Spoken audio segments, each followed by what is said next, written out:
trong flap đôiខ្លួនឯងល្អជាងមុនចំណុចចាប់ផ្ដើមដែលល្អបំផុតគឺគ្រប់គ្រងអារម្មណ៍ខ្លួនឯងនិងធ្វើអ្វីគ្រប់យ៉ាងទៅតាមលំដាប់លំដោយអ្នកនឹងមិនអាចគ្រប់គ្រងឬផ្លាស់ប្ដូរបានភ្លាម100%នោះទេតែអ្នកប្រកាសជាធ្វើបានល្អជាងមុនពីមួយថ្ងៃទៅមួយថ្ងៃនៅពេលដែលអ្នកយកនៅអ្វីដែលសំខាន់មកដាក់ពីមុខហើយដោះស្រាយវាមុនបែបនេះវានឹងជួយដល់ការចំណាយពេលវេលារបស់អ្នកខ្ញុំចាប់អារម្មណ៍នៅចំណុចមួយនៅក្នុងសៀវភៅ The 6 Most Important Decision You Ever Make មានចំណុចមួយគឺ The Time Quadrant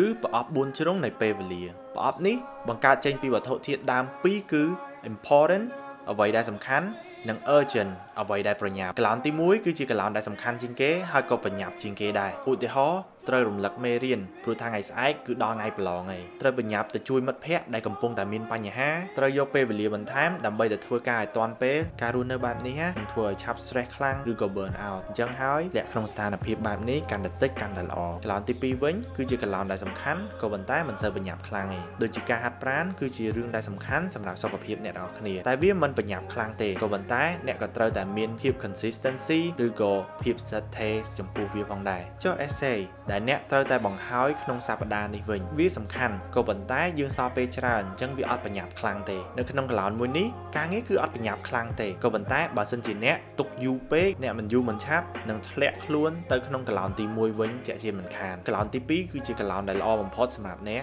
អញ្ចឹងចំណាយពេលវេលារបស់អ្នកឲ្យនៅតែក្នុងកឡោនមួយនេះកាន់តែច្រើនវានឹងនាំឲ្យអ្នកមានតុល្យភាពនិងកិច្ចការរបស់អ្នកធ្វើបានល្អបំផុតកឡោនទី3វិញគឺជាកឡោនដែលប្រញាប់ក៏ប៉ុន្តែមិនសំខាន់ដូចជា check មើល email និយាយទូរស័ព្ទនិងបញ្ហារបស់មនុស្សជុំវិញខ្លួនយើងកឡោនទី3នេះគឺជាកឡោននៃមនុស្សដែលតែងតែនិយាយថាបាទឬក៏ចាស់ទៅកាន់គ្រប់រឿងតែម្ដងគាត់គឺជាមនុស្សដែលខ្លាចគ្រប់គ្នាខកចិត្តពីគាត់ខ្លាំងពេកបើអ្នកចំណាយពេលនៅក្នុងកឡោននេះច្រើនពេកអ្នកដែលត្រូវខកចិត្តគឺជាអ្នកទៅវិញទេអញ្ចឹងធ្វើយ៉ាងណាក៏ដោយអ្នកនរគ្នាត្រូវតែជាកឡោនមួយនេះឲ្យបានចុងក្រោយគឺជាកឡោនទី4ដែលជាកឡោនដែលមិនប្រញាប់ហើយក៏មិនសំខាន់ដែរកឡោនមួយនេះគឺពោពេញទៅដោយការងារដែលមិនសូវមានប្រយោជន៍និងការកំសាន្តច្រើនពេកដូចជានិយាយទូរស័ព្ទច្រើនពេកមើលទូរស័ព្ទច្រើនពេកមើលទូរទស្សន៍ច្រើនពេកគឺសុទ្ធតែចូលក្នុងកឡោនទី4ទាំងអស់ពិតណាស់សកម្មភាពទាំងនេះខ្លះគ្រាន់តែជាការបន្ធូរអារម្មណ៍តានតឹងរបស់អ្នកនរគ្នាហើយពេលខ្លះក៏ចាំបាច់ណាស់ដែរក៏ប៉ុន្តែបើសិនជាចំណាយពេលទៅលើវាច្រើនពេកវានឹងក្លាយទៅជាការខ្ជះខ្ជាយទ្រព្យ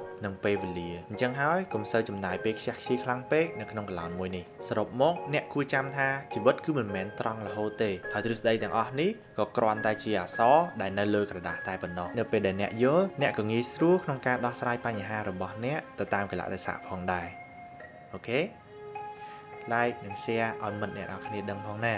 ហើយយើងនឹងយក 100k follower ទាំងអស់គ្នា alright love